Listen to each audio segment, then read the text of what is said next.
Hello all. ಇವತ್ತು ಗುರುವಾರ ಸಂಜೆ ನಾನು ನಾಳೆ ತಿಂಡಿಗೆ ಅಂತೇಳಿ ದೋಸೆಗೆ ಅರಿಲಿಕ್ಕೆ ರೆಡಿ ಮಾಡ್ತಾ ಇದ್ದೇನೆ. ಇದರಲ್ಲಿ ನಾನು ಉದ್ದಿನಬೇಳೆ 1 ಲೋಟ, ಅದಕ್ಕೆ 1.5 ಲೋಟ ಆಗುವಷ್ಟು ಅಕ್ಕಿ ಮತ್ತು 1 ಹಿಡಿ ಶೇಂಗಾ, 1 ಹಿಡಿ ಕಡಲೆಬೇಳೆ ಹಾಕಿದ್ದೇನೆ.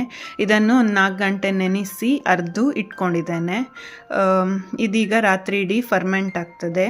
ಈಗ ಶುಕ್ರವಾರ ಬೆಳಿಗ್ಗೆ ನಾನು ಮಧ್ಯಾಹ್ನಕ್ಕೆ ಸೌತೆಕಾಯಿ ಸಾಂಬಾರು ಮಾಡುವ ಅಂತ ಮಾಡಿದ್ದೇನೆ.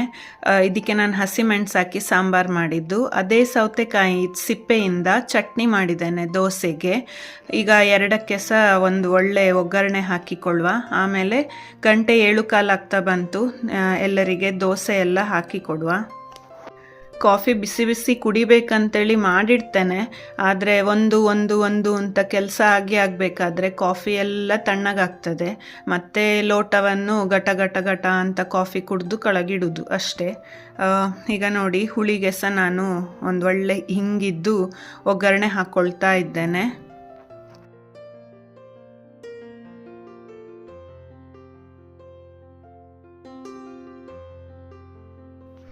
ಈಗ ದೋಸೆ ಹಿಟ್ಟು ನೋಡಿ ಒಳ್ಳೆ ಹುಳಿ ಬಂದು ಚಂದ ಇದಾಗಿದೆ. ಅದನ್ನೀಗ ನಾವು ಚಂದ ಸ್ವಲ್ಪ ಉಪ್ಪು ಹಾಕಿ ಸರಿ ಮಿಕ್ಸ್ ಮಾಡಿಕೊಳ್ಳುವ.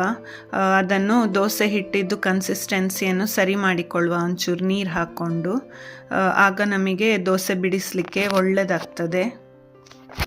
ನಾರ್ಮಲ್ ಉದ್ದಿನ ದೋಸೆ ತುಂಬ ಹೆಲ್ದಿ. ಅದರಲ್ಲಿ ಸಹ ಹೀಗೆ ನಾವು ಕಡಲೆಬೇಳೆ, ಶೇಂಗಾ, ಹೆಸರುಬೇಳೆ ಎಲ್ಲ ಹಾಕಿ ಮಾಡಿದರೆ ಇನ್ನೂ ಸಹ ಹೆಲ್ದಿಯಾಗಿರ್ತದೆ. ಟೇಸ್ಟ್ ಸಹ ಸ್ವಲ್ಪ ಚೇಂಜ್ ಇರ್ತದೆ, ಆದರೆ ಜೀವಕ್ಕೆ ತುಂಬ ಒಳ್ಳೆಯದು. ಇದಕ್ಕೆ ಸ್ವಲ್ಪ ತುಪ್ಪ ಹಾಕಿ ಇದನ್ನು ಒಳ್ಳೆ ಬೇಯಿಸಿ, ನಿಮಗೆ ಕ್ರಿಸ್ಪಿ ಬೇಕಿದ್ದರೆ ಕ್ರಿಸ್ಪಿ ಮಾಡ್ಬೋದು, ಸಾಫ್ಟಾಗಿ ಬೇಕಿದ್ದರೆ ಜಾಸ್ತಿ ಬಿಡಿಸಬಾರ್ದು, ಅದನ್ನು ಹಾಗೆ ಮಾಡಬೇಕು. ತುಂಬ ಒಳ್ಳೆಯದಾಗ್ತದೆ.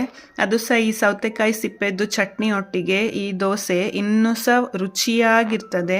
ನೀವೊಂದ್ಸಲ ಟ್ರೈ ಮಾಡಿ. ಹಾಗೆ ಚಟ್ನಿ ರೆಸಿಪಿ ಬೇಕಿದ್ದರೆ ನನಗೆ ಕಮೆಂಟ್ಸಲ್ಲಿ ಹೇಳಿ.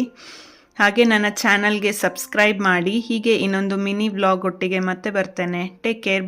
ಬಾಯ್.